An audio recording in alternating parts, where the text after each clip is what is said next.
Alright, I'm going to start out by telling you guys about some changes I've been making to my life recently. I'll start out by pointing out the obvious. I shaved my head a while back, and I've been bald now for about a couple of months, and after being bald for a couple of months, I am able to admit, in front of everyone here tonight, it is the dumbest thing I ever did in my life. See, my friends were the ones who talked me into doing this, and they did it the classic way, by filling my head with lies, like guy friends always do.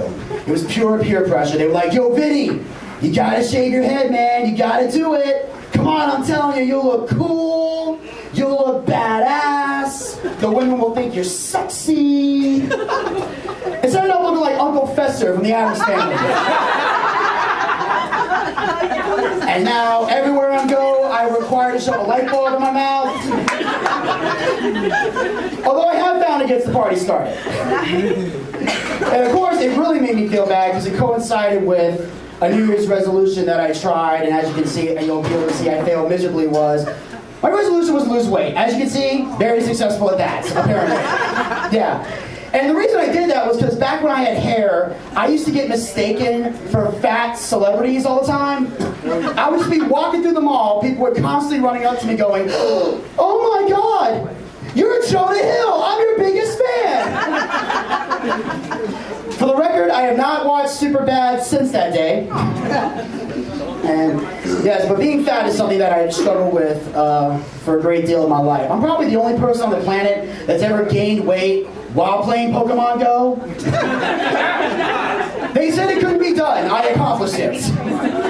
Very proud of that.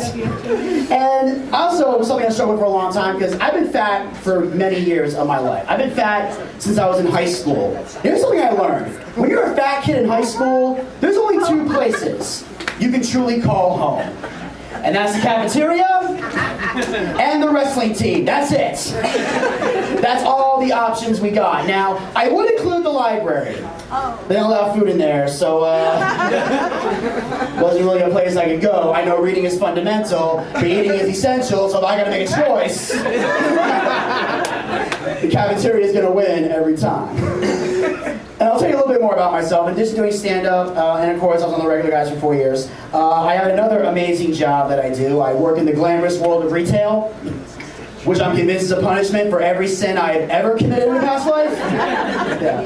Yeah, I'm a cashier at Home Depot, and I'll wait till your heart stops pounding with excitement. But the thing, yeah, you know your job sucks. What, you work at Home Depot? I used to be on that team. Oh, God.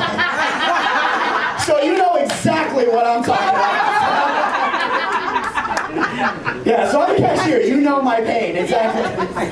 Because the thing is, here's what I hate about being a cashier. The number one thing I can't stand, and maybe you'll understand where I'm coming from. My boss has a tendency to put me in the garden center every single day of my life. And I'm gonna tell you something. I cannot stand the garden center, and I'm gonna tell you why. It's awful. Here's the thing. And like people coming up to me asking me the dumbest questions on the planet. And here's the thing. It's not that I don't want to help anybody. I don't mind helping anybody. Here's the big problem. I don't know shit about gardening. Absolutely nothing. Not a clue. I don't know what's going on. I don't know how much sunlight to give your palm tree. I can't guarantee your geraniums will survive the winter. I basically just lie to people to survive an 8-hour shift. You guys understand that? We're just making stuff up. By the way, I think this is good. you think?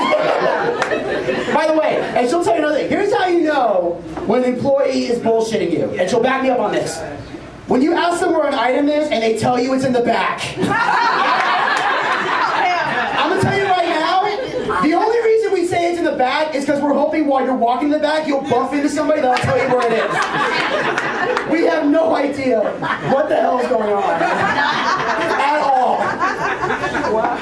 Whatsoever. We're stuck. We don't know what to do. I don't know. We panic. And that's what happens to me a lot. I just panic on the job because I'm still fascinated that Home Depot hasn't been sued for the names they give their plants. Because I remember my first day on the job, and again, she will back me up on this. My first day on the job, I had a woman come up to me, and she asked me to help her find a plant called Wandering Jew. That is a real plant. Am I not correct? That is a real plan. She's not in her head. I'm not making this up. I have confirmation here. And I was amazed at how calm she was when she asked me this question. She just came up to me all nonchalant and said, "Excuse me, sir, where can I find the Wandering Jews?" And I just froze. I panicked. I didn't know what to do. I said, the first thing that popped into my head, I said, "Well, ma'am, have you tried the desert?" How long did it take to grow? 40 years, give or take. And you guys have been awesome. My name is Vinny Bucci.